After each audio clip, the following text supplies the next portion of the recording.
Uzillik qonni zo'r suyultiradi. Nafaqat qonni suyultiradi, qon tomirlaridagi tromblarni ochadi.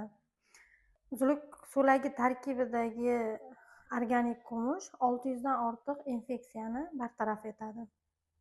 Bundan tashqari, uzillik so'lagi tarkibida 100 dan ortiq biologik faol moddalar kokteyl sifatida tayyorlangan bo'lib, bu moddalar faqatgina Alloh tomonidan yaratilgan mana shu jonzot uzillik so'lagi tarkibida bor.